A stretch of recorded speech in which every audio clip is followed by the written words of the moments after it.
Good morning. આજે છે એ આપણે થોડોક અલગ જ લેક્ચર અથવા અલગ જ ટોપિક સ્ટાર્ટ કરીએ છીએ કે તમે જુઓ કે આપણે અત્યાર સુધી એવું લીધું છે કે એક ગૂંચળામાં પ્રવાહ વહેતો હોય છે તો એની સાથે સંકળાતું પ્રેરિત EMF અથવા ફ્લક્સ, બરોબર, એને આપણે આત્મપ્રેરણથી આપીએ છીએ.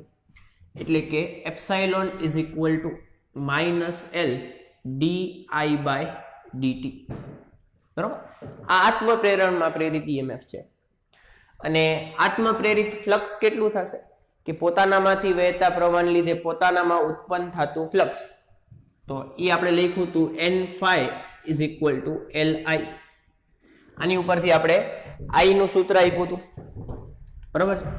n∅ is equal to Li, એટલે કે flux is equal to Li. આ આત્મપ્રેરણ માટે હતું. પછી અન્ય પ્રેરણ જોયું કે બીજા ગૂંચળામાં પ્રવાહ વહેશે, પાડોશી ગૂંચળામાં પ્રવાહ વહન થશે તો એનું ફ્લક્સ આપણી ભેગું સંકળાશે અને એમાં ફેરફાર થશે તો આપણી અંદર EMF પ્રેરિત થશે. એટલે એને આપણે અન્ય પ્રેરિત EMF કીધા હતા. તો epsilon is equal to -M di/dt. પણ આટલું સરળ નહોતું. પેલા ગૂંચળામાં EMF તો બીજા ગૂંચળાનો પ્રવાહ, પેલા ગૂંચળામાં EMF તો બીજા ગૂંચળાનો પ્રવાહ, આ રીતે આપણે જોયું હતું. પછી આ કિસ્સામાં ફ્લક્સ કઈ રીતે અપાય? તો flux n∅ is equal to કે પેલા ગૂંચળા સાથે સંકળાયેલું ફ્લક્સ ઇઝ ઇક્વલ ટુ શું હતું? Mi2. આ ફ્લક્સનું સૂત્ર થાય આ કિસ્સામાં. યાદ કરો કાલનો લેક્ચર, બરાબર, કે flux is equal to Mi2, n∅ is equal to Li, એની જેવું જ, પણ આ અન્ય પ્રેરકત્વમાં છે કે I2 ને લીધે ∅1 સંકળાય છે, પ્રવાહ I2 માં પસાર થાય છે પણ ફ્લક્સ ∅1 માં સંકળાય છે, બરોબર છે. આટલી વસ્તુ આપણે કરી ગયા છીએ. હવે આજનો આપણો ટોપિક એવો છે કે જો બંને ગૂંચળામાં પ્રવાહ વહન થતું હોય તો, અત્યાર સુધી આપણે એક જ ગૂંચળામાં વહન કરાવ્યું છે, કા આત્મા પ્રેરિત થાય કા બાજુવાળાને પ્રેરિત કરે, બરોબર છે. એ આ બે કિસ્સા હતા. હવે બંનેમાં પ્રવાહ પસાર કરીએ તો જો આ કિસ્સો આપણે સમજવાનો છે કે જ્યારે બંને ગૂંચળામાં પ્રવાહ વહેતો હોય એ સમયે, તો પેલા આપણે બંને ગૂંચળા ડ્રો કરીએ કે આ સપોઝ કે પેલું ગૂંચળું છે કે જેને તમે S1 નામ આપો છો, બરોબર. આ પેલું ગૂંચળું છે કે જેને આપણે S1 નામ આપીએ છીએ. એની ભેગી બેટરી કનેક્ટ કરવાની છે એટલે તેમાંથી પ્રવાહ પસાર થશે. તો આ એની ભેગી બેટરી જોડી દીધી, બાજુમાં એક અવરોધ જોડી દીધો, બરોબર. હવે સપોઝ કે અહીંયાથી I1 પ્રવાહનું વહન થાય છે, ગૂંચળાનું નામ છે S1, બરોબર છે. બાજુમાં બીજું ગૂંચળું રાખી દઈએ,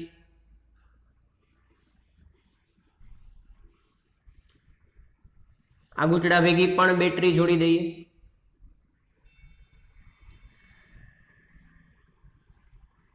બરોબર. ગૂંચળાનું નામ આપી દઈએ S2. અને સપોઝ કે આ ગૂંચળામાંથી I2 પ્રવાહનું વહન થાય છે, બરોબર છે. હવે આ ગૂંચળામાંથી I2 પ્રવાહનું વહન થાય છે તો આમાંથી I1 પ્રવાહનું વહન થાય છે અને અહીંથી I2 પ્રવાહનું વહન થાય છે. તો હવે તમને પૂછવામાં આવે કે પ્રથમ ગૂંચળામાં સંકળાયેલું કુલ ફ્લક્સ કેટલું થશે, કે પેલા ગૂંચળા સાથે સંકળાતું કુલ ફ્લક્સ કેટલું થશે. તો તમે જો કે આપણે લખી, ઈઝી વસ્તુ છે સાવ, કે પ્રથમ ગૂંચળા સાથે સંકળાતું કુલ ફ્લક્સ. કુલ ફ્લક્સ કઈ રીતે અપાય? તો સપોઝ કે એકમ આંટા દીઠ ફ્લક્સ ∅1 હોય, આના એક આંટા દીઠ સંકળાયેલું ફ્લક્સ ∅1 હોય અને આની અંદર આંટાની સંખ્યા N1 હોય, તો અહીંયા કુલ ફ્લક્સ N1 ∅1 થશે, બરોબર. કે પેલા ગૂંચળાના એકમ આંટા દીઠ ફ્લક્સ ∅1 હોય અને કુલ આંટા N1 હોય તો ટોટલ ફ્લક્સ કેટલું થશે?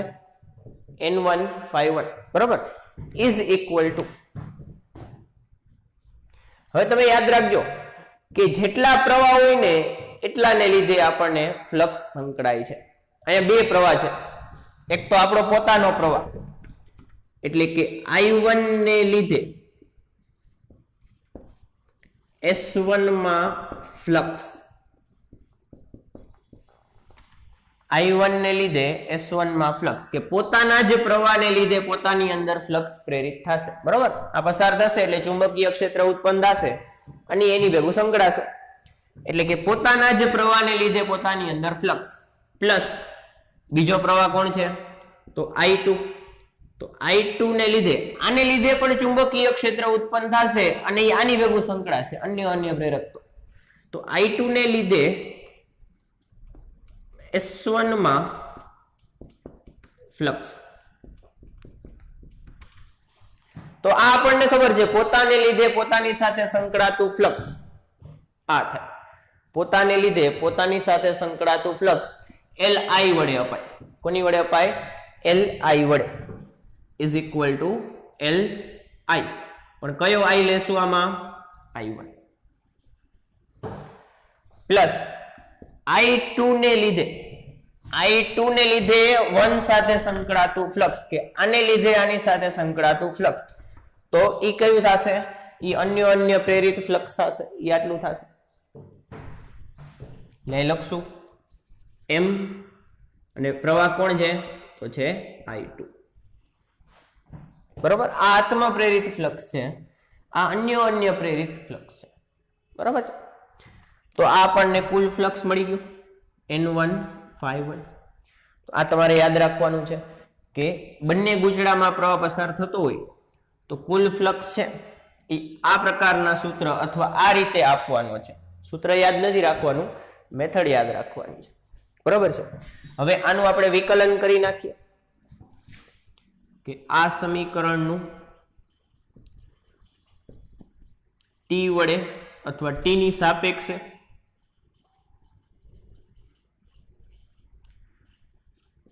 વિકલન લેતા, વિકલન લ્યો શું થશે અહીંયા જો વિકલન લઈએ તો d/dt of N151 is equal to d/dt of Li1 plus d/dt of Mi2, બરાબર? બંને બાજુ વિકલન લીધું છે, બીજું કઈ કર્યું નથી. તો હવે શું થશે? વિકલન લઈ લીધું હવે કે N1 બાર આવતું રહેશે, અચળાંક છે એટલે N1 d∅1 upon dt is equal to L બાર આવતો રહેશે તો L di1 by dt plus M બાર આવતો રહેશે તો M di2 by dt, બરાબર છે? અચળો એ બાર આવતું રહી, આખાને માઇનસ વડે ગુણી દો, બરાબર? આખા સમીકરણને માઇનસ વડે ગુણી દીધું તો આને તો તમે ફેરાડેના નિયમ મુજબ પ્રેરિત EMF કહી શકો કે N d∅dt, એટલે કે પ્રથમ ગૂંચળામાં પ્રેરિત EMF N1 d∅1 upon dt, અને આપણે શું કહી શકીએ? ε1 કહી શકીએ. શું કહી શકીએ? ε1 કહી શકીએ. એટલે આમાં આપણે ફાઇનલ સમીકરણ લખીએ કે પ્રથમ ગૂંચળામાં પ્રેરિત EMF ε1 is equal to minus L di1 upon dt minus M di2 upon dt. આ પ્રેરિત EMF પ્રથમ ગૂંચળામાં, બરોબર છે? હવે તો સીધું લખી શકો, હર વખતે આવું કરવાની જરૂર નથી કે આત્મ પ્રેરિત EMF માઇનસ L di/dt પોતાનો જ પ્રવાહ લેવાનો પ્લસ બીજા ગૂંચળામાં પ્રવાહ હોય તો અન્ય પ્રેરિત EMF પણ લઈ લેવાનું, એટલે કે M di/dt પણ I કોનો લેવાનો? બીજાનો લેવાનો, અન્ય છે. એટલે આ તમે સીધું પણ લખી શકતા હોવા જોઈએ. લખી હાલો. તેવી જ રીતે ε2 is equal to, હવે આની અંદર પ્રેરિત EMF તો પોતાની લીધે પોતાની અંદર, એટલે પેલા આત્મ પ્રેરિત કરશું માઇનસ L di/dt, પણ I કયો લેશું? આત્મ પ્રેરિત છે એટલે પોતાનો જ I લેશું એટલે I2 બરોબર છે, માઇનસ mdi/dt, એટલે કે આ બાજુ વાળો, એટલે કે એની અંદર પ્રવાહ છે I બાર. બરોબર છે, આ લખી લીધી. બરોબર, ખાસ કરીને MCQ માં કામ આવશે. બરોબર છે, એ લખી લો. ક્લિયર છે? પેલા આપણું EMF લેવાનું, પછી પાડોશીનું લેવાનું, આપણું પ્લસ પાડોશીનું, એટલે કુલ. અહીં એક નોંધ લખજો. બરોબર, એક નોંધ લખાવી દો અહીંયા. બરોબર, નોંધ વગર ફિઝિક્સ અધૂરું છે. એટલે નોંધ સ્ટાર્ટ કરીએ. જો કે L છે ને ઇઝ ઇક્વલ ટુ M11 પણ લખાય. આપણે M12 એટલે શું લખતા હતા કે બેની સાપેક્ષે એકનું પ્રેરકત્વ, અન્ય પ્રેરકત્વ, બીજાની સાપેક્ષે પેલાનું અન્ય પ્રેરકત્વ M12. તો પોતાની સાથે મારે અન્ય પ્રેરકત્વ બતાવવું હોય તો M11 લખાય. એ તો આત્મ પ્રેરકત્વ થઈ જાય. પોતાની સાથે પ્રેરકત્વ એટલે M11, એને શું લખી શકાય? L લખી શકાય. એટલે અમુક વખતે L નહીં પણ ત્યાં M11 લખેલું હોય તો પણ એ સાચું જ છે. બરોબર છે, ઇઝ ઇક્વલ ટુ પોતાની સાથે પ્રેરકત્વ. બરોબર છે, આ વસ્તુ એક યાદ રાખજો. ટેક્સ્ટ બુકમાં લગભગ M11 જ લખેલું છે. ક્લિયર છે? લખી લો પેલા, પછી એક ઉદાહરણ ગણીએ છીએ. ઉદાહરણ 6.9.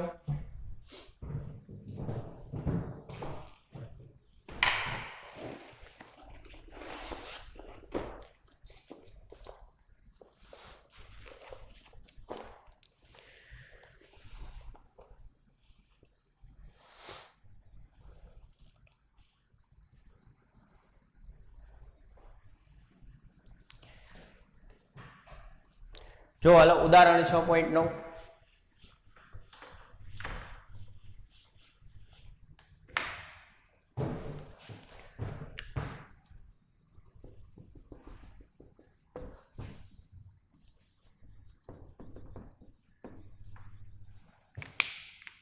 એમાં તમને બે સમકેન્દ્રી ગોળાકાર ગૂંચડા આપ્યા છે. કોની વાત થાય છે? વાત થાય છે બે સમકેન્દ્રી ગોળાકાર ગૂંચડાની. તો બે સમકેન્દ્રી ગોળાકાર ગૂંચડા માટે, બરાબર, આટલી વસ્તુ તમને આપેલી છે. ગોળાકાર ગૂંચડા એટલે આપણે શું લેશું? રિંગ વિચારી શકો. બરોબર, કે તમે આને શું વિચારી શકો? રિંગ વિચારી શકો. ગોળાકાર ગૂંચડા એટલે રિંગ લઈ શકો. સપોઝ કે રિંગ છે, આટાની સંખ્યા 1 લઈ લો. હવે એની માટે બે ગૂંચડા આપ્યા છે કે પ્રથમની ત્રિજ્યા R1 છે અને બીજાની ત્રિજ્યા R2 છે. બરોબર, આને આપણે S1 લઈ લઈએ અને બીજાને S2 લઈ લઈએ. અને એક હજી એક વસ્તુ આપેલી છે કે R1 ખૂબ નાનું છે, એટલે પેલું ગૂંચડું છે એ નાનું છે અને એ બીજા ગૂંચડાની અંદર છે. એટલે આપણે જે રીતે થિયરી બનાવી છે એ જ રીતે છે કે બહારનું ગૂંચડું ખૂબ મોટું છે અને એ પ્રથમ ગૂંચડાને આખું અંદર સમાવી લે છે. બરાબર, બે ગોળાકાર રિંગ છે, એકની અંદર એક પડી છે. તો અહીંયા આપણે શું કરવાનું છે કે તંત્રનું અન્યોન્ય પ્રેરકત્વ મેળવવાનું છે. બરાબર, આ આપણો ક્વેશ્ચન આપેલો છે. જો તો અમે શું કરીશું? તો આમાં આપણે એક વિચાર કરીશું કે ધારો કે આનો આપણે આન્સર સ્ટાર્ટ કરીએ. ધારો કે બ્લેક થી લખી, ધારો કે બહારના અથવા બહારની રિંગ S2 માંથી, ધારો કે બહારની રિંગ S2 માંથી આપણે પ્રવાહ પસાર કરીએ છીએ. પ્રવાહ I2 પસાર થાય છે. શું થાય છે? બહારની રિંગમાંથી પ્રવાહ I2 પસાર થાય છે. તો થિયરી યાદ કરો, એ જ વસ્તુ અહીં લખવાની છે કે I2 ને લીધે phi1 ઉત્પન્ન થશે અથવા phi1 સંકળાશે. એટલે તેથી અંદરની રિંગ S1 સાથે phi1 ફ્લક્સ સંકળાય છે. બરાબર છે? કોને લીધે કોણ ઉત્પન્ન થયું? તો I2 ને લીધે phi1 ઉત્પન્ન થયું. I2 ને લીધે phi1 સંકળાણો કે બીજી રિંગમાં પ્રવાહ પસાર કર્યો તો એની લીધે પ્રથમની અંદર ફ્લક્સ સંકળાણું, ચુંબકીય ક્ષેત્ર સંકળાણું. બરોબર? તો આમ જનરલી અહીં ચલે છે નિશાની આવે. હવે આપણે એ બધું કરી ગયા છીએ, ચલે છે નિશાની બધું કાઢી નાખ્યું છે. બરોબર? અહીં સીધું આપણે લખશું એમ. પણ કયો એમ? M12 M21. બરોબર છે? તો જેની ભેગું ફ્લક્સ સંકળાતું હોય એને પહેલા લખવાનું, એટલે અહીં 1 લખવાનું, અને જેને કારણે સંકળાતું હોય એને પાછળ લખવાનું, એટલે M12 આવશે. તો આનો મિનિંગ શું થશે કે બેની સાપેક્ષે એકનું અન્ય પ્રેરકત્વ, કે બેમાં પ્રવાહ પસાર કરો તો એકમાં કેટલું સંકળાય અથવા કેટલું પ્રેરિત થાય M12. બરોબર? એટલે બરોબર જ લખ્યું છે કે phi1 is equal to M12 I2. હવે phi ને તમે કાઢો, phi is equal to લખાશે BA. phi is equal to શું લખાય? BA. બરોબર? cos 0 થશે. અહીંયા પણ તમે ચેક કરી લેજો કે રિંગ છે, રિંગનું ચુંબકીય ક્ષેત્ર બહાર કા અંદર તરફ હોય અને ક્ષેત્રફળ સદિશ પણ બહાર કા અંદર તરફ તમે લઈ શકો. એટલે બેયમાં ખૂણો 0 જ આવશે. એટલે cos 0 1 થશે. એટલે એ લખતા નથી. એટલે phi is equal to BA. પણ કયો બી ને કયો એ? એટલે આખું લખ નાખી કે M12 I2. બરોબર છે? હવે તમારે નક્કી કરવાનો છે કે કયો બી ને કયો એ. તો જેનો પ્રવાહ હોય એનું ચુંબકીય ક્ષેત્ર હોય, જેનો પ્રવાહ હોય એનો ચુંબકીય ક્ષેત્ર હોય, તો જેનો I હોય એનો B હોય, જેનો I હોય એનો B હોય, અને જેનો phi હોય એનો A હોય. બરોબર છે? જેમ બનાવવું એમ તમે. તો I કોનો છે? 2 નો, તો અહીંયા 2 આવશે. ફ્લક્સ કોની ભેગું સંકળાય છે? તો 1 ભેગું સંકળાય છે, એટલે અહીં 1 આવશે. સમજાઈ ગયું? જેનો I હોય એનો B હોય. તો હવે આમાં કિંમત લખો. રિંગનું ચુંબકીય ક્ષેત્ર, ચોથું ચેપ્ટર. રિંગ માટે B એક્સ્ટ્રા લખું છું. રિંગ માટે B બરાબર μ0 I upon 2R. આ સૂત્ર હતું, μ0 I by 2R. સેમ વસ્તુ અહીં લખો. તો B2 ની જગ્યાએ μ0 I2 upon 2R2. બરોબર? આ B ની કિંમત લખી. બાજુમાં A ની કિંમત લખો. તો A ની કિંમત શું થશે? રિંગનું ક્ષેત્રફળ પેલી રિંગનું, તો pi r1 square is equal to M12 I2. જો જાય I2 બરોબર? I2 ગયો, કપાઈ ગયો. તો શું વધ્યું? બરાબર? આ એક્સ્ટ્રા છે. તો અહીં શું વધ્યું? લખાવો. તો એક μ0 વધ્યો, pi r1 સ્ક્વેર વધ્યું ને છેદમાં 2r2 વધ્યું. એટલે કે M12 is equal to μ0 pi r1 square divide by 2r2. આ મળી ગયું. આ આપણો આન્સર. બરાબર? હવે આપણે લખી નાખશું કે હવે M12 is equal to M21 is equal to આખે આખું મળી જશે μ0 pi r1 square upon 2r2. બે સરખા હોય ને, આપણે આ સાબિત કરેલું છે ને કે 1 2 is equal to 2m, reciprocity theorem. એટલે કે સીધે સીધું આમ લખી નાખશું. બરાબર? આ આપણો દાખલો પૂરો. લખી લ્યો. પછી એક નાની નોંધ આપણે વાત કરીએ. લખાઈ ગયું? બોર્ડમાં દેખાય છે કે નહીં છેલ્લાનું? દેખાય છે.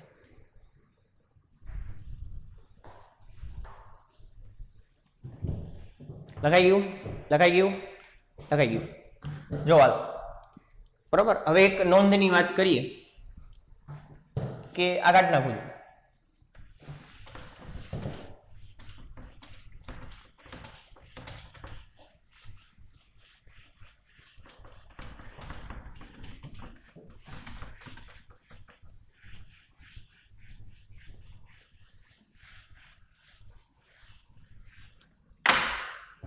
જો હાલો અહીંયા મેં બાહ્ય રિંગમાં જ શું કામ પ્રવાહ પસાર કર્યો.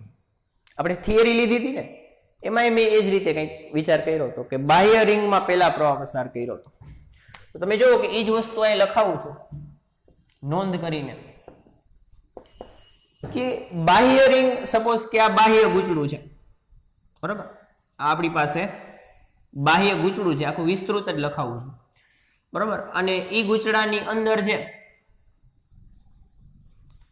એ પ્રથમ ગૂંચળું પડ્યું છે, અંદર પડ્યું છે, નાનું એવું અંદર ગૂંચળું મૂકી દીધું બરાબર છે. આ પ્રથમ ગૂંચળું, એની અંદર ગેલોનોમીટર જોડી દીધું છે અને આ રીતે રાખ્યું. તો આ છે S1 અને જે બહારનું ગૂંચળું છે બ્લેક લાઈન થી ડ્રો કરેલું છે એ છે S2. હવે તમે એવી વસ્તુ ભણી ગયા હોય કે અતિ લાંબા સોલેનોઇડમાં અંદર તરફ ચુંબકીય ક્ષેત્ર નિયમિત હોય બરાબર. દાખલો પૂરો આપણે એક્સ્ટ્રા વસ્તુ સમજીએ છીએ કે તમે એવું ભણી ગયા હોય કે અતિ લાંબા સોલેનોઇડમાં અંદર તરફ ચુંબકીય ક્ષેત્ર નિયમિત હોય, બહાર તરફ ખબર નહીં.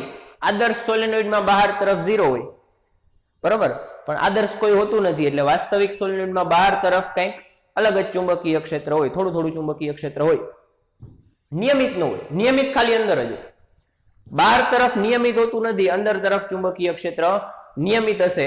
હવે તમે વિચારો કે S2 ની અંદર S1 છે, S2 ની અંદર S1 છે એટલે કે S2 નું ચુંબકીય ક્ષેત્ર નિયમિત છે અને S1 છે એ નિયમિત ચુંબકીય ક્ષેત્રની અંદર છે. લખું છું 2 મિનિટ. જો થોડાક વર્ડ આપણે આપી કે S2 માંથી પ્રવાહ પસાર કરતા તેમાં નિયમિત ચુંબકીય ક્ષેત્ર B2 મળે. આ નિયમિત B2 ની અંદર S1 મૂકેલ છે બરાબર. એટલે કે S1 નિયમિત ચુંબકીય ક્ષેત્રમાં છે.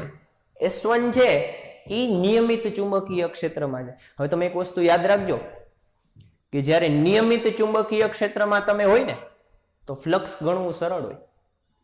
તમે જ્યારે નિયમિત ચુંબકીય ક્ષેત્રમાં હોય ને ત્યારે ફ્લક્સ ગણવું સરળ હોય. એટલે કે તમે φ1 આરામથી ગણી શકો.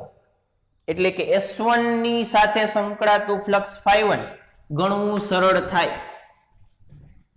તેથી S1 ની સાથે સંકળાતું ફ્લક્સ φ1 ગણવું સરળ થાય. φ1 ગણવું સરળ થાય ને તો M12 ગણવું પણ સરળ થાય.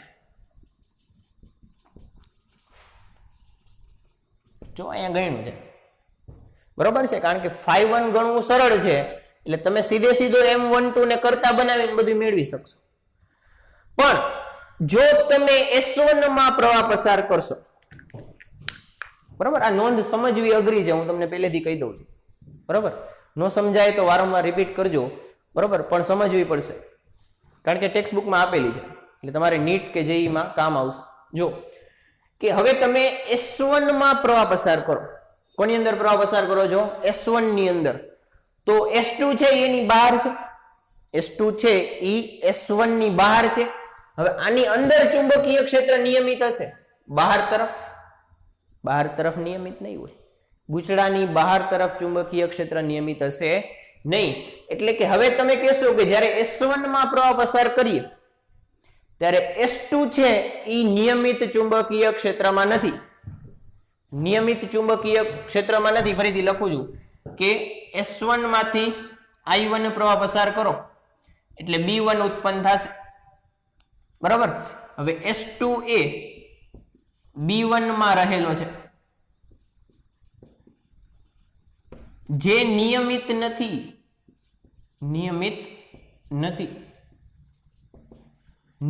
નથી તો તમે જ્યારે અહીંયા ફ્લક્સ નું સૂત્ર લખશો phi2 is equal to M21I1 કે I1 ને લીધે ઉત્પન્ન થશે, બરાબર, અંદરના ગુટડાને લીધે, અને બહાર ભેગું સંકળાશે આ અન્ય પ્રેરકત્વ. તો આમાંથી જ્યારે phi2 ગોતવા જશો તો એ સરળતાથી ન મળે, કારણ કે ચુંબકીય ક્ષેત્ર બધે નિયમિત નથી. આ નિયમિત છે એટલે સીધું આમાંથી આ લખી નાખ્યું, phi is equal to B લખી નાખ્યું. અનિયમિત હોય ને તો સંકલન આવે એમાં વચ્ચે, એટલે કે આની કિંમત તમને સરળતાથી મળે નહીં, એટલે આની કિંમત ન મળે. સમજાઈ ગયું કે નહીં? એટલે આપણે ઓલવેઝ બહારના ગુચડામાં પ્રવાહ પસાર કરીશું. આ તમારે યાદ રાખવાનું છે કે તમને ગમે ત્યારે અન્ય પ્રેરકત્વ ફાઇન્ડ કરવાનું કહે તો બહારના ગુચડામાંથી જ પ્રવાહ પસાર કરવો, એટલે અંદરનું ગુચડું છે એ નિયમિત ચુંબકીય ક્ષેત્રમાં આવી જશે. જો અંદરના ગુચડામાંથી કરશો તો બહારનું ગુચડું છે એ અનિયમિત ચુંબકીય ક્ષેત્રમાં રહેશે. ક્લિયર છે? એટલે ફ્લક્સ અથવા તો M21 ગોતવું સરળ રહેશે. પછી ભલે છેલ્લે આપણે કહી દઈશું કે બે સરખું, બરોબર છે, પણ તમે અહીંથી શરૂઆત ન કરી શકો. અહીંથી શરૂઆત હંમેશા બહારના ગુચડામાંથી પસાર કરીને જ કરવાની. ક્લિયર છે? બરોબર. આ સાથે આપણે અન્ય પ્રેરકત્વ સંપૂર્ણ પૂરું કરીએ છીએ. અન્ય પ્રેરકત્વના છેલ્લા પોઈન્ટમાં આ બધી વસ્તુ આપેલી છે, થિયરીમાં આપી છે, બરોબર છે, દાખલામાં તો આપેલી જ છે, પાછી થિયરીમાં આપી છે, એટલે વ્યવસ્થિત વાંચી લેજો. બરાબર. એવું હોય તો અહીંયા હું છેલ્લા 2 પોઈન્ટ લખી દઉં છું, જલ્દી ભેગું લખતા જાઓ. કે S2 B1 માં રહેલો છે જે નિયમિત નથી, જેથી phi2 મેળવવું સરળ નથી, તેથી phi2 એટલે કે M21 સરળતાથી મળશે નહીં. બરાબર છે?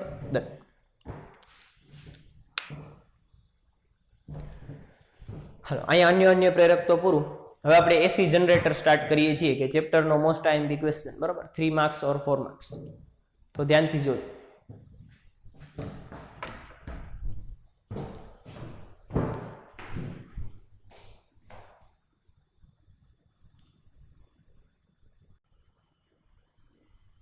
હાલો, હવે આપણો છે મોસ્ટ આઈએમપી ક્વેશ્ચન અને ચેપ્ટરની સૌથી છેલ્લી થિયરી. આમ થિયરી પૂરી નથી થતી પણ બુકમાં છેલ્લી થિયરી છે, એ છે એસી જનરેટર, અથવા એનું બીજું નામ છે જે બુકમાં નથી આપેલું, તમારે લખવાનું છે કે આને ડાયનેમો પણ કહેવાય.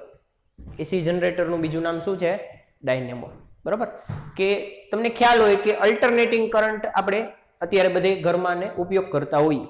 અલ્ટરનેટિંગ કરંટ એટલે કે સતત રીતે બદલાતો વિદ્યુત પ્રવાહ, પ્લસ થી માઇનસ, માઇનસ થી પ્લસ, પ્લસ થી માઇનસ, એ રીતે બદલાતો વિદ્યુત પ્રવાહ આપણે વાપરતા હોય, ઉપયોગ કરતા હોય. તો એ ઉત્પન્ન કેમ કરવો એ આપણને એસી જનરેટર આપે છે. બરાબર. ઉત્પન્ન કોણ કરશે? તો એ એસી જનરેટર ઉત્પન્ન કરશે. આખો ખૂબ જ મોસ્ટ આઈએમપી ક્વેશ્ચન છે, તો આપણે પાર્ટમાં ડિવાઈડ કરી નાખશું અને મેં લખ્યું છે એ જ રીતે તમારે લખવાનું છે. બરાબર છે. તો એસી જનરેટર મુખ્ય કામ શું કરશે? એસી જનરેટર આપણને એ કામ કરી દેશે કે યાંત્રિક ઉર્જાનું વિદ્યુત ઉર્જામાં રૂપાંતર કરશે. શું કરશે? યાંત્રિક ઉર્જાનું વિદ્યુત ઉર્જામાં રૂપાંતર કરશે. યાંત્રિક ઉર્જા એટલે મિકેનિકલ એનર્જી, મિકેનિકલ એનર્જીનું ઇલેક્ટ્રિકલ એનર્જીમાં રૂપાંતર કરશે. બરાબર છે. આ એનું ફોરમોસ્ટ સૌથી મહત્વનું કામ છે. પછી એ સિદ્ધાંત કયા સિદ્ધાંત ઉપર કામ કરે છે? તો સિદ્ધાંત તમને યાદ હોય તો મેં સૌથી પ્રથમ શરૂઆતના લેક્ચરમાં તમને કીધું હોય કે તમારે ઈએમએફ ઉત્પન્ન કરવું હોય તો phi is equal to BA cos theta. કેટલી રીતો છે ઈએમએફ ઉત્પન્ન કરવાની, આપણી પાસે કેટલી બધી રીતો છે કે તમે જુઓ કે તમે બી માં ફેરફાર કરી શકો. આપણે કરી લીધો, ચુંબકને આગળ લઈ ગયા, ચુંબકને પાછળ લઈ ગયા, બરોબર છે.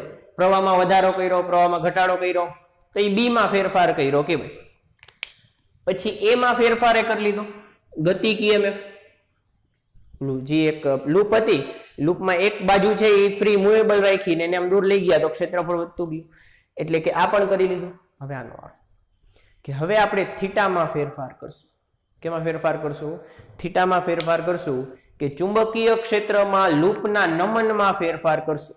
શું કરશું? ચુંબકીય ક્ષેત્રમાં લૂપના નમનમાં આપણે ફેરફાર કરશું. એટલે કે થીટા બદલાવશું.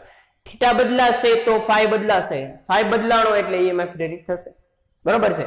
આ છે એસી જનરેટરનો સિદ્ધાંત. બરોબર. પણ સારી રીતે ટેક્સ્ટ બુકના વર્ડ્સમાં આપણે જોઈએ તો શું કહે છે કે EMF પ્રેરિત કરવા માટે આપણે ગૂંચળાના નમનમાં, એમાં ગૂંચળું નથી કહેતા, એમાં ગાળા કહે છે. બરોબર, કે કોઈ એક ગાળો છે, એ ગાળાના નમનમાં આપણે ફેરફાર કરવાનો છે. તો કોઈ એક લૂપ લઈ લ્યો, એ લૂપને તમે ફેરવતા જાઓ. બરોબર, ચુંબકીય ક્ષેત્ર આ રીતે છે, ચુંબકીય ક્ષેત્ર આમ છે.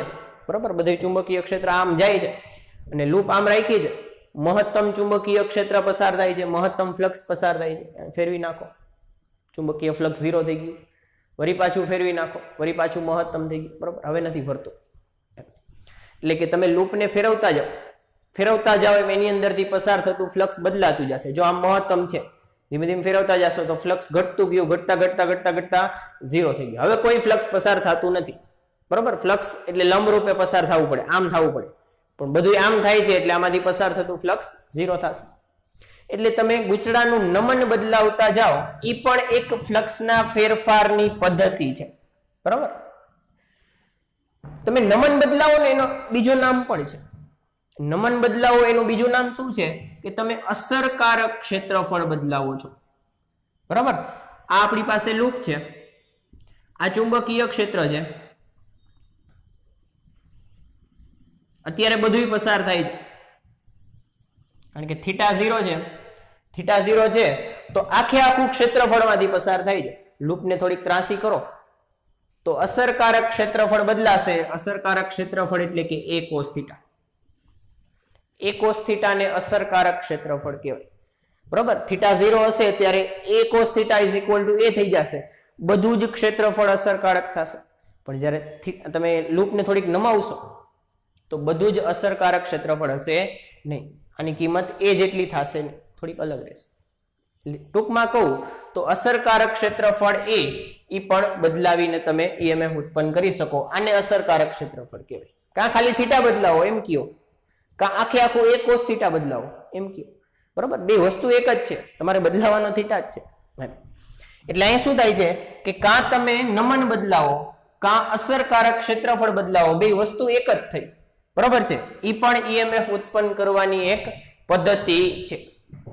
ઈ પણ EMF ઉત્પન્ન કરવાની એક પદ્ધતિ છે, જ્યાં a cos θ અસરકારક ક્ષેત્રફળ, a cos θ અસરકારક ક્ષેત્રફળ અને θ ઈ b અને a વચ્ચેનો ખૂણો. તો આ છે એસી જનરેટરનો સિદ્ધાંત.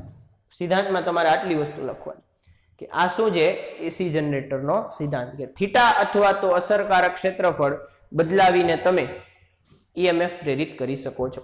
બરાબર છે. હવે એની રચનામાં આવી જઈએ તો એસી જનરેટરમાં બે મોટા ચુંબક આમ રાખેલા હોય છે. આ સાઈડ એક ચુંબક રાખ્યો છે, આ સાઈડ બીજો ચુંબક રાખ્યો છે. બરાબર, જો આકૃતિમાં જો કે આ સાઈડ એક ચુંબક રાખ્યો છે કે જેનો N ધ્રુવ આ તરફ છે, અને આ સાઈડ બીજો ચુંબક રાખ્યો છે. આમ બે ચુંબક રાખ્યા છે. બે ચુંબકની વચ્ચે એક લૂપ રાખ્યું છે, એક ગૂંચળું રાખ્યું છે, એક ગાળો રાખ્યો છે. બરાબર, આ રીતે લૂપ રાખી છે. આ ચુંબકીય ક્ષેત્ર છે ને એની વચ્ચે આ રીતે લૂપ રાખી છે. લૂપને આમ ફેરવશું આપણે. બરાબર, આ ચુંબકીય ક્ષેત્ર N ધ્રુવ S ધ્રુવ, બાજુમાં આકૃતિમાં જોતા જાઓ. આ N ધ્રુવ, આ S ધ્રુવ, એટલે કે ચુંબકીય ક્ષેત્ર આમ આવશે, N માંથી ઉત્પન્ન થશે અને S તરફ જશે. ચુંબકીય ક્ષેત્ર આમ હશે. એ ચુંબકીય ક્ષેત્રની અંદર આ રીતે એક લૂપ રાખેલું છે. બરાબર, લૂપ એટલે શું? તો એક લંબચોરસ આકાર ઉપર તમે વાયર વેટી દો અને બેડમિન્ટનનું રેકેટ બનાવો, એ ટાઈપની વસ્તુ અહીંયા છે. બરાબર, એ ટાઈપનું જ છે. જો બેડમિન્ટનનું રેકેટ જ છે. તો આ રીતે એ રેકેટને તમારે અહીંથી ફેરવવાનું છે. બરાબર છે, આ તેની અક્ષ છે. હવે તમે જુઓ કે આ લૂપના, આ જે આપણી લૂપ છે એનું એક નામ છે. લૂપનું નામ છે આર્મેચર. લૂપને શું નામ કહેશું આપણે? નામ આર્મેચર. બરોબર, આનું ઘણા બધા નામ છે. લૂપ છે, ગાળો છે, બરોબર, ગૂંચળું છે, અથવા સૌથી આજ ક્વેશ્ચન માટે સૌથી સારામાં સારું IMP નામ છે આર્મેચર છે. બરાબર છે? તો આ આર્મેચર છે એ ચુંબકીય ક્ષેત્રની અંદર આમ ગોલ ગોલ ફરે છે, ભ્રમણ કરે છે, બરાબર, આમ ભ્રમણ કરે છે. તો ભ્રમણ કરે છે, કેટલી ઝડપથી ભ્રમણ કરે છે? ઓમેગા ઝડપથી ભ્રમણ કરે છે. હવે તમે જો કે આ ગૂંચળાના બે છેડા છે, એક આ પેલો છેડો છે અને આ બીજો છેડો છે, બરોબર છે? બંને છેડાને આ એક રિંગ ભેગું જોડેલું છે, એને કહેવાય સ્લીપ રિંગ. શું કહેવાય એને? સ્લીપ રિંગ કહેવાય. એ આ ટાઈપની રિંગ હશે, સમજો, આ ટાઈપની એક રિંગ હશે અને એ રિંગ ભેગો અહીંયા છેડો આમ કનેક્ટ કરેલો હોય. જ્યારે આ લૂપ ફરશે ત્યારે આ છેડો પણ આની અંદર આમ આમ ફરતો હોય છે. ફરીથી કે આ લૂપ અહીંયા રાખેલી છે, બરોબર, લૂપ ફરશે એટલે આ એક નંબરનો આ છેડો છે એ ફરશે, બરોબર. હવે એની ભેગી વાયર છે એ આખા વીંટાઈ ન જાય એટલા માટે અહીંયા સ્લીપ રિંગ રાખવી પડે છે કે એની ભેગો આમ છેડો દીધેલો હોય. હવે લૂપ ફરે ને એટલે આ પ્રથમ છેડો છે એ પણ આમ ભ્રમણ કરશે, એ પણ આમ ભ્રમણ કરશે, એટલે કે રિંગમાં સ્લીપ થશે, એટલે આપણે એને સ્લીપ રિંગ કહીએ છીએ. અને બીજો છેડો પણ એક સ્લીપ રિંગ ભેગો જોડેલો છે, બરોબર, કે એ પણ ત્યાં સ્લીપ થશે અથવા તો આમ ભ્રમણ કરશે, બરોબર છે. સ્લીપ રિંગ ભેગું એક બ્રશ જોડેલા હોય છે, કાર્બન બ્રશ કહી શકો અથવા ધાતુના બ્રશ પણ અમુક વખતે જોડેલા હોય છે. તો એનાથી શું થશે કે અહીંયાથી પ્રવાહ છે એ આ બ્રશમાંથી વાયરમાં જશે. શું થાય છે? શું અહીંયા કે અહીંયા વિદ્યુત ભાર જમા થશે, આ લૂપની અંદર પ્રવાહ પ્રેરિત થશે એટલે અહીંયા વિદ્યુત ભાર આવશે, 1 થી 2 અથવા ગમે તે છેડા ઉપર આવશે, એક ઉપર આવશે કે 2 ઉપર આવશે. એ વિદ્યુત ભાર છે, આ અત્યારે મારી પાસે સ્લીપ રિંગ છે, અહીંયા વિદ્યુત ભાર આવી ગયો, એની ભેગું અહીંયા એક બ્રશ લગાડેલું હોય, આ ટાઈપનું એક બ્રશ લગાડેલું હોય, બરોબર છે. એ બ્રશ છે એ આ સ્લીપ રિંગ ઉપરથી વિદ્યુત ભાર છે એ લઈ લેશે. આ રિંગ છે, સ્લીપ રિંગ છે, એની ઉપર આમ બ્રશ લગાડેલું હોય છે, સ્લીપ રિંગ ફરશે, બરોબર, એટલે કે એની ઉપરથી વિદ્યુત ભાર છે એ બ્રશ લઈ લેશે અને બ્રશ છે એ તારમાં વહન કરાવી દેશે, બરોબર. એ બે બ્રશના છેડા ઉપરથી આપણે એસી ઈએમએફ મેળવી શકીએ છીએ, બદલાતું ઈએમએફ મેળવી શકીએ છીએ. બદલાશે કઈ રીતે?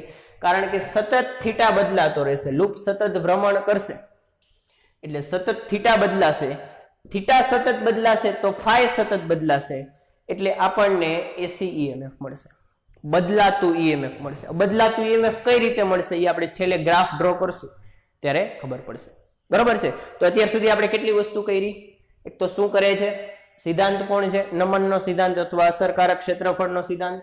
પછી એની રચના શું છે, બરોબર, રચનામાં એની અંદર કોણ કોણ આવે છે, બરોબર, આર્મેચર, બે ચુંબક, બરોબર, loop, slip ring, carbon brush, બરોબર, એને આપણે ભ્રમણ કરાવી છે. આટલી વસ્તુ જોઈએ. હવે આપણે એનું કાર્ય જોઈએ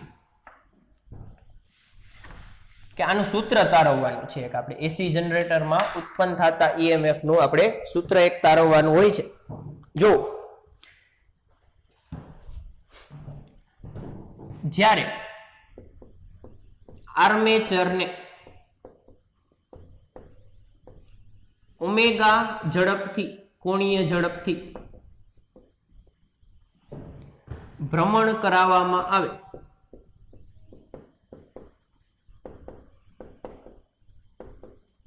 ત્યારે, બરોબર, કે જ્યારે આપણે આને ઓમેગા કોણીય ઝડપથી ભ્રમણ કરાવીએ છીએ એ સમયે, બરોબર, કોઈ પણ એ સમયે ધારો કે ટી સમય થયો છે ત્યારે, બરોબર, કે ધારો કે ટી સમયે આપણે એને ઓમેગા ઝડપથી ભ્રમણ કરાવીએ છીએ તો કોઈ ટી સમયે ચુંબકીય ક્ષેત્ર બી અને ચુંબકીય ક્ષેત્ર બી છે જે અહીંથી આમ જશે, બરોબર, એન થી એસ જશે ચુંબકીય ક્ષેત્ર, તો એન થી એસ ચુંબકીય ક્ષેત્ર જાય છે અને લૂપનો અથવા આર્મેચરનો કોણ, અથવા આને આપણે થોડુંક હજી સારું રાખી,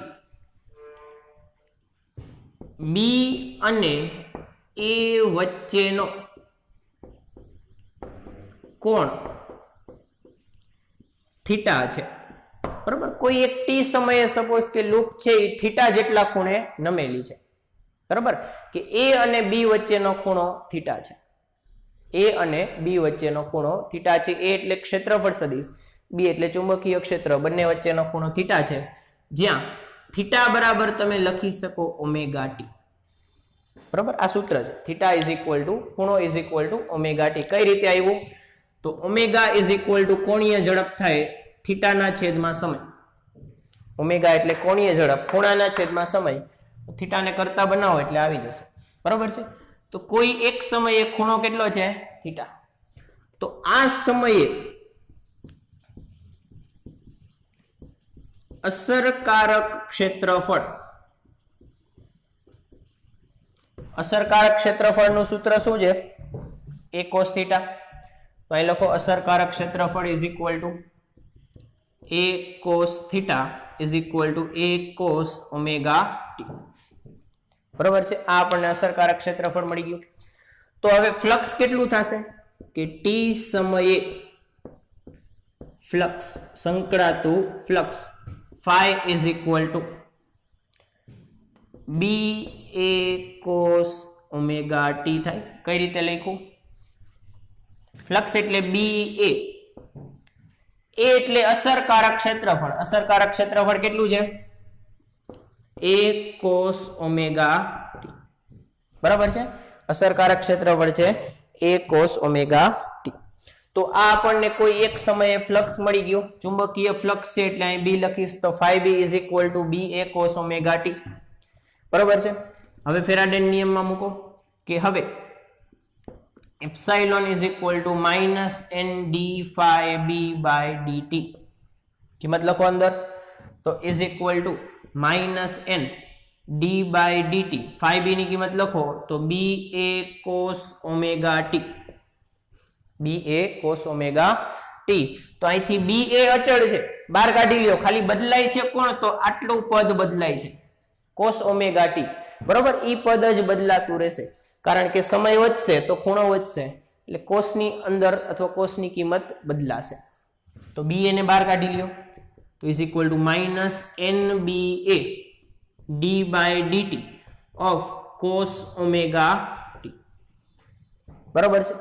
cos omega t નું વિકલન કરો. cos omega t નું વિકલન શું થાય? તો cos નું વિકલન થાય sin, એટલે epsilon is equal to minus nba દેખાય છે કે is equal to minus nba દેખાય, માઇનસ nba. આ એમને આનું વિકલન શું થાય? તો cos omega t નું વિકલન તમારે યાદ રાખવાનું છે. cos omega t નું વિકલન થાય minus omega sin omega t. કઈ રીતે આવ્યું? તો cos નું થાય માઇનસ sin, cos નું શું થાય? માઇનસ sin, અને ઓમેગા t નું વિકલન ઓમેગા થાય. બરાબર છે.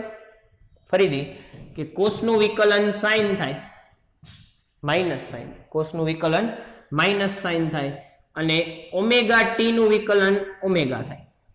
બરોબર છે. એટલે આપણે સીધું જ લખવાનું છે, તમારે સીધું જ યાદ રાખવાનું છે કે cos ઓમેગા ટી નું વિકલન minus omega sin omega T થાય. તો લખી નાખો. આની જગ્યાએ શું લખશું? આ લખી નાખીએ કે minus omega sin omega T.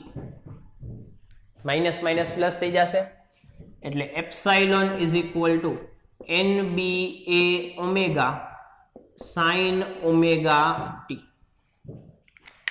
બરોબર, આ આપણું સૂત્ર થશે કે આટલું ઈએમએફ અંદર પ્રેરિત થશે. બરોબર છે. આટલું ઈએમએફ અંદર પ્રેરિત થશે. આ લખવું જ લખી લ્યો જલ્દી. બરોબર, કે આનું વિકલન આ થાય. હાલો, હવે આને આપણે છે એપ્સાઇલોન 0 કહી દઈએ. બરોબર, કે nba ઓમેગા એને આપણે કહી દઈએ એપ્સાઇલોન 0. એક અચળાંક નામ આપી દઈએ કારણ કે તમે જુઓ કે આટાની સંખ્યા, આ લૂપની અંદર આટાની સંખ્યા અચળ હશે. એનું ક્ષેત્રફળ બદલાવતો નથી, ખાલી ખૂણો બદલાવું. ખૂણો બદલાવું છું એટલે અસરકારક ક્ષેત્રફળ બદલાવું છું. ચુંબકીય ક્ષેત્ર બદલાવતો નથી કારણ કે n અને s બદલાવતો નથી, ચુંબક બદલાવતો નથી. ઓમેગા અચળ ઝડપથી ભ્રમણ કરાવું છું. ભ્રમણની ઝડપ છે એ અચળ છે એટલે આ આખું અચળ થશે, એને આપણે કહી દીધું એપ્સાઇલોન 0. બરોબર છે. તો ઉપર કિંમત લખો કે epsilon is equal to epsilon 0 sin omega T. તમે હવે અહીંયા જો કે પ્રેરિત ઈએમએફ ના સૂત્રમાં સમય આવ્યો, પ્રેરિત ઈએમએફ ના સૂત્રમાં શું આવ્યો? સમય આવ્યો, એટલે કે સમય સાથે બદલાતા ઈએમએફ મળ્યા. કેવા ઈએમએફ મળ્યા? સમય સાથે બદલાતા ઈએમએફ મળ્યા, એટલે આપણે એને એસી ઈએમએફ કહીએ છીએ. ક્લિયર છે? સમય સાથે બદલાતા ઈએમએફ મળ્યા એટલે આપણે આને એસી ઈએમએફ કહીશું. બરોબર? અહીંયાથી એક વસ્તુ તમારે યાદ રાખવાની છે કે epsilon 0 is equal to NBA omega is equal to મહત્તમ ઈએમએફ પણ કહેવાય. આને શું કહી શકાય? તમારે મહત્તમ ઈએમએફ પણ તમે કહી શકો. એટલે આપણે એને કહીશું મહત્તમ ઈએમએફ, અથવા એને તમે કંપ વિસ્તાર પણ કહી શકો. કે પ્રેરિત ઈએમએફ જો સાઇન વિધેય સાથે બદલાય છે, સરળ આવર્ત જેવી ગતિ છે, સરળ આવર્ત જેવા દોલન, એટલે અહીંયા જે આગળ હોય એને તમે કંપ વિસ્તાર પણ કહી શકો. એટલે સીધે સીધો એમસીક્યુ પૂછાય જ છે કે મહત્તમ ઈએમએફ કેટલું થશે. એટલે બધા આ ગોતી આવે, પણ આપણે એ નથી ગોતવાનું, આપણે NAB ઓમેગા ગોતવાનું છે. બરોબર છે? વસ્તુ યાદ રાખજો. લખી લ્યો. હાલો પછી આમાં એક ગ્રાફ ડ્રો કરવાનું બાકી છે. બરોબર છે? લખો.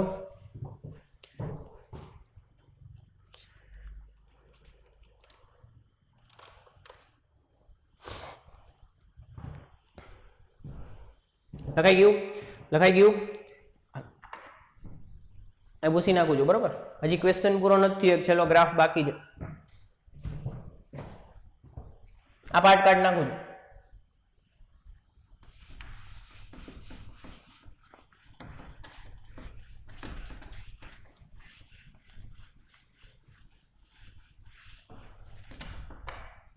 જો હાલો, અહીંયા છે ને તમારે એક વસ્તુ કરવાની છે. બરાબર? એક વસ્તુ તમારે છે ને હોમવર્કમાં વિચારવાની છે. હું નથી કરાવતો, તમારે વિચારવાનું છે કે આ લૂપ છે એ અત્યારે આમ પડી છે. બરોબર?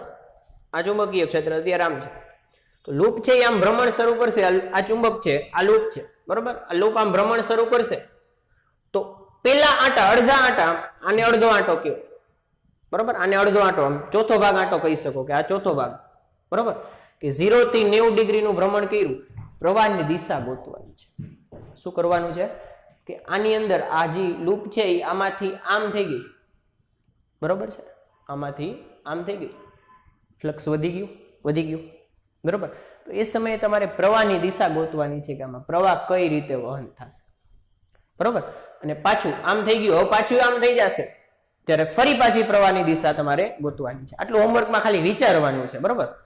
ક્વેશ્ચન સાથે લેવા દેવા નથી, બુકમાં નથી, પણ તમારે આટલું વિચારવું જરૂરી હોય છે કે અહીંયાથી આમ કરો એટલે પ્રવાહની દિશા, વળી આ સ્થિતિમાંથી પાછી આમ કરી નાખો, પાછી પ્રવાહની દિશા. બરોબર? એક વસ્તુ વિચારજો અને આમાં એરો કરી નાખજો એક્સ્ટ્રા, ક્વેશ્ચનમાં નથી. જોવા અહીંયા છે આપણે એક ગ્રાફ ડ્રો કરવાનો હોય છે કે આની પરિસ્થિતિ આપણે વિચારવાની હોય છે કે તમે જો કે સપોઝ કે આપણે પ્રારંભિક પરિસ્થિતિ છે, ગૂંચળાની પ્રારંભિક પરિસ્થિતિ છે એ θ બરાબર 0 લઈએ કે પ્રારંભમાં, એટલે કે t બરાબર 0 સમય θ બરાબર 0 લેતા. θ કોની કોની વચ્ચેનો ખૂણો છે? θ કોની કોની વચ્ચેનો ખૂણો છે? તો θ છે એ B અને A વચ્ચેનો ખૂણો છે. તો અહીંયા હું આકૃતિ દોરું છું કે આ ચુંબક, બરોબર, આ N ધ્રુવ, આ S ધ્રુવ, આ આપણું ચુંબકીય ક્ષેત્ર, એની અંદર મેં લૂપ છે એ 0 ખૂણે રાખી છે. તો આ 0 ખૂણો થશે. ધ્યાનથી જોજો, આ 0 ખૂણો થશે.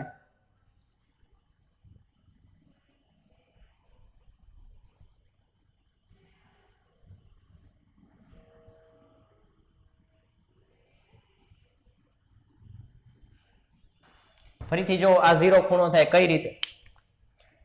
બી, આનો ક્ષેત્રફળ સદિશ કઈ દિશામાં હશે? આ લૂપ આમ રાખી છે, આમ. બરોબર? મારા હાથને ધ્યાનથી જોજો, આ લૂપને અત્યારે આપણે આમ રાખી છે. તો ક્ષેત્રફળ સદિશ આ દિશામાં હશે, ચુંબકીય ક્ષેત્ર આ દિશામાં. તો આ θ બરાબર 0 વાળી પરિસ્થિતિ છે. θ બરાબર કેટલું છે? 0. લૂપને નામ આપી દઈએ તો PQRS, આ લૂપનું નામ.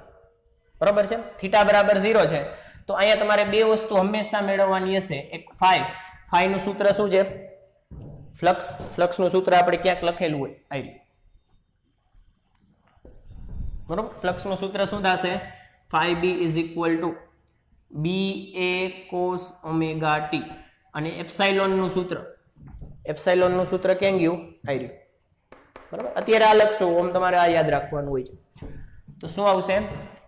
NAB omega sin omega t. બરાબર છે. થીટા બરાબર 0 છે એટલે અહીંયા ઓમેગા t ની જગ્યાએ હું થીટા લખું છું. ઓમેગા t ની જગ્યાએ આપણે શું લખી શકીએ? થીટા લખી જ શકીએ. એટલે કે શરૂઆતમાં થીટા 0 છે. થીટા 0 છે તો ફાઈ કેટલું થશે? તો ba થશે, કારણ કે cos 0 1 થાય, બરાબર. cos 0 1 થાય અને sin 0 એ 0 થાય એટલે એપ્સાઇલોન ઇઝ ઇક્વલ ટુ 0 થશે. એટલે પ્રારંભિક પરિસ્થિતિમાં EMF 0 છે અને ફ્લક્સ કેટલું છે? ba જેટલું છે. હવે આપણે શું કર્યું? તો આ આપણો ચુંબક, આ N ધ્રુવ, આ S ધ્રુવ, આ ચુંબકીય ક્ષેત્ર, લૂપને છે એ તમે આમ ભ્રમણ કરાવો છો. જો આમ ભ્રમણ કરાવો છો, ઓમેગા આમ છે એટલે લૂપને અત્યારે આમ છે, આમ અંદર, એને આપણે ભ્રમણ કરાવીને આમ સીધી કરી નાખી. લૂપ અત્યારે આમ છે, એને તમે ભ્રમણ કરાવીને આમ કરી નાખ્યું. આ થીટા બરાબર 0 વાળી સ્થિતિ હતી, એને તમે થીટા બરાબર 90 વાળી સ્થિતિમાં જવા દીધું. હવે ક્ષેત્રફળ સદિશ ઉપર તરફ છે અને ચુંબકીય ક્ષેત્ર આમ છે. થીટા કેટલો બનશે? 90 બનશે. ફરીથી ક્ષેત્રફળ સદિશ ઉપર, ચુંબકીય ક્ષેત્ર આમ, થીટા કેટલો થયો? 90 ડિગ્રી થીટા થયો. એટલે એ જ વસ્તુ મારે અહીંયા દોરવાની છે કે તમે જુઓ આ આપણી લૂપ, બરાબર. કઈ રીતે ફરી ગયું? આમ ફરે છે. અત્યારે આમ છે, PQ નીચે તરફ છે, આમ ફેરવો એટલે PQ અહીંયા આવતું રહેશે અને આ R ને S. તો ભ્રમણ કેટલું કરાયું? પેલા આ પરિસ્થિતિ એમાંથી આમ કરી નાખ્યું એટલે કે ભ્રમણ અહીંયા થયું 90 નું, એટલે theta is equal to 90 degree, એટલે કે phi b is equal to ba cos 90. cos 90 એટલે 0 થાય અને epsilon is equal to NAB omega sin 90. sin 90 એટલે 1 થાય. આની કિંમત 1 થઈ ગઈ એટલે એપ્સાઇલોન ની કિંમત કેટલી મળશે?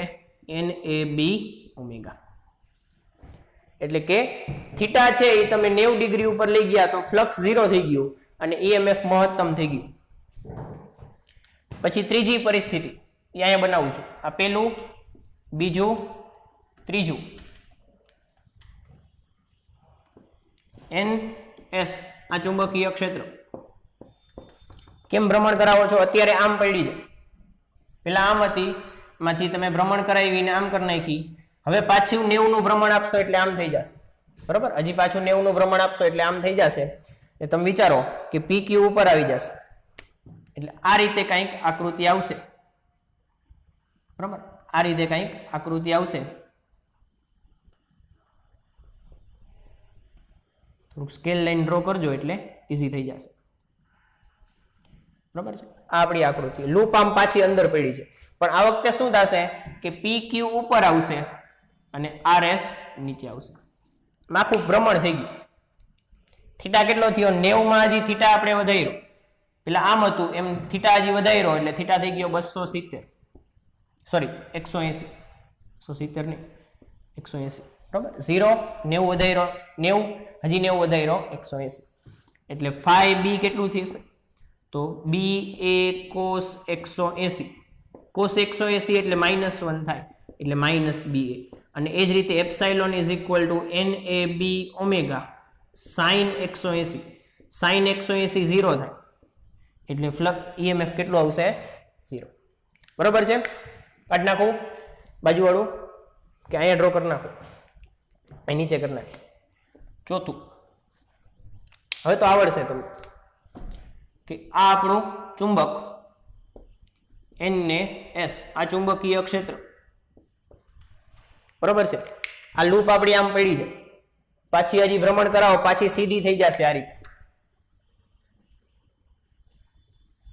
બરોબર છે.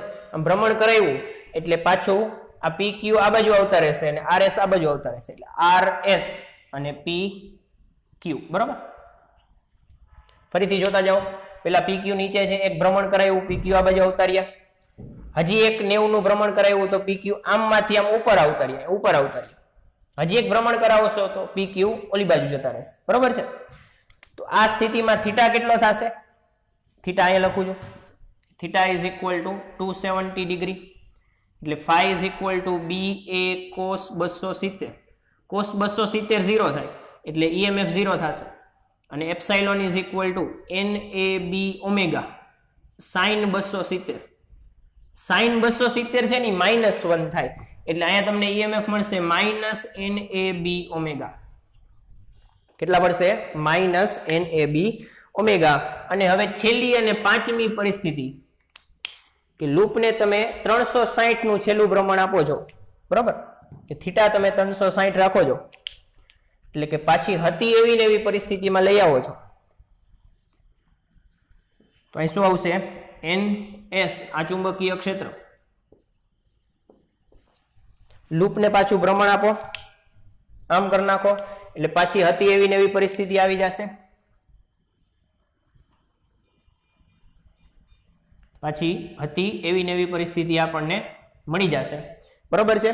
એટલે આને આ ડ્રો કરી નાખવાનું, P Q R અને S, બરોબર છે. તો આ કિસ્સામાં થીટા કેટલો થશે? થીટા થશે 360 ડિગ્રી, અને cos 360, cos 360 1 થાય એટલે phi is equal to BA થશે, અને epsilon is equal to sin 360 0 થાય એટલે એપ્સાઇલોન ઇઝ ઇક્વલ ટુ 0 થશે, બરોબર છે. આટલી વસ્તુ આપણને ખબર પડી. તો આ ચારે ચાર પરિસ્થિતિ આવી ગઈ. હવે એના આલેખ દોરી નાખી, બરોબર છે. એના આપણે આલેખ બતાવી દઈએ. તો જો કઈ રીતે બતાવશું, આ કાઢ નાખું છું. ક્લિયર છે? આ વસ્તુ આપણે દૂર કરી નાખીએ છીએ.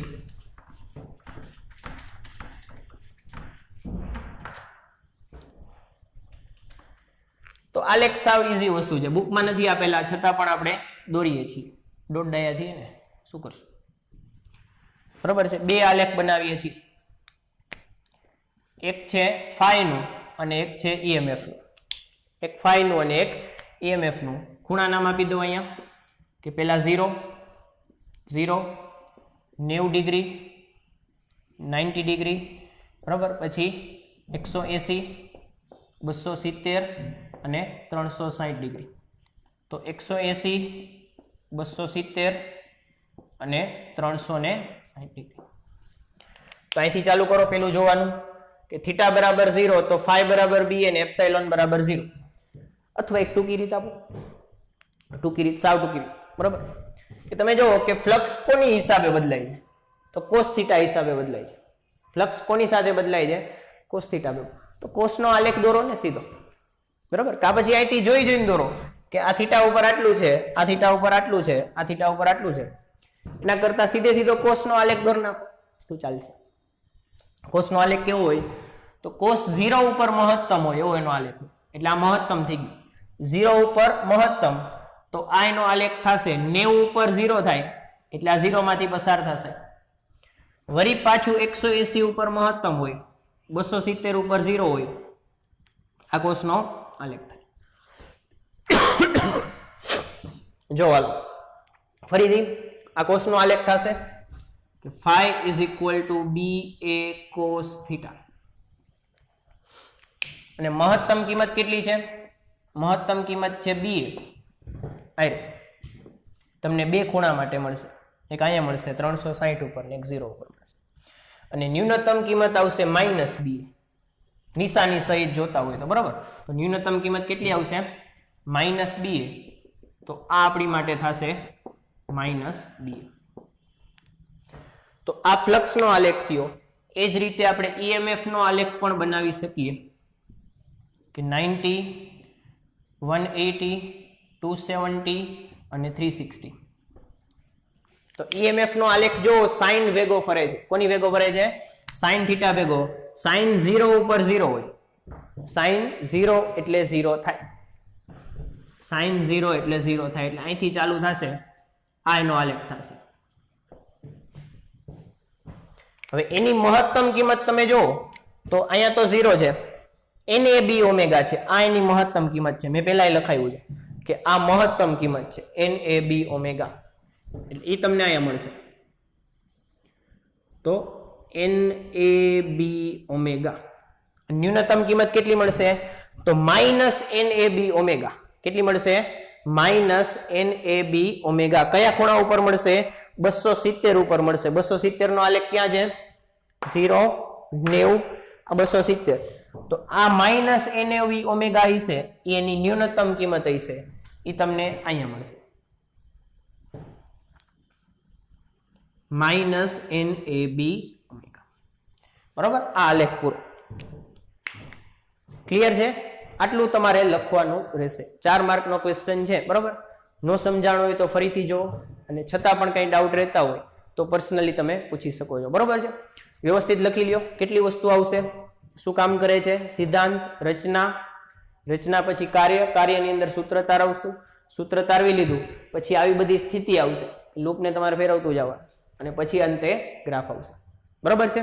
અને છેલ્લે ઉપયોગ આપેલા છે કે આ એસી જનરેટરના ઉપયોગ છે, એ ઉપયોગમાં તમે શોર્ટમાં લખી શકો કે આ એસી જનરેટરનો ઉપયોગ હાઇડ્રોલિક પાવર પ્લાન્ટમાં થશે, ન્યુક્લિયર પાવર પ્લાન્ટમાં થશે, વિન્ડ ફાર્મમાં થશે. બરોબર, વિન્ડ ઉર્જાથી ચાલતા પ્લાન્ટમાં પણ થશે, અને બીજા ઘણા બધા ઓલમોસ્ટ બધા જ પ્લાન્ટમાં આનો ઉપયોગ થાય. કરવાનું શું હોય કે કોઈ પણ રીતે તમારે આ આર્મેચર જે દોરેલું હતું, ગૂંચળું હતું, એને તમારે ભ્રમણ કરાવી દેવાનું. ગૂંચળું ભ્રમણ કરશે એટલે EMF ઉત્પન્ન થશે. બરોબર છે? આ એનો ઉપયોગ. બરોબર છે? હવે ગૂંચળાના ભ્રમણની ઝડપ છે એ આપેલી છે, એ તમારે એક યાદ રાખવાની છે કે ભારતમાં, ગુજરાત બોર્ડમાં કહું છું કે ભારતમાં એ ગૂંચળાના ભ્રમણની ઝડપ એ છે 50 હર્ટ્ઝ જેટલી હોય છે. કેટલી હોય છે? 50 હર્ટ્ઝ જેટલી હોય છે. જ્યારે USA માં એ ઝડપ છે એ 60 હર્ટ્ઝ જેટલી છે. એટલે 1 સેકન્ડમાં 60 આંટા મારશે. અમુક વખતે છે એ ગૂંચળાને સ્થિર રાખી અને એની આસપાસના ચુંબકને પણ ભ્રમણ કરાવવામાં આવે છે. તો આ નાની નાની વસ્તુ છે એ માર્ક કરી લેજો અને વ્યવસ્થિત ક્વેશ્ચન લખી નાખો. બરોબર? Thank you.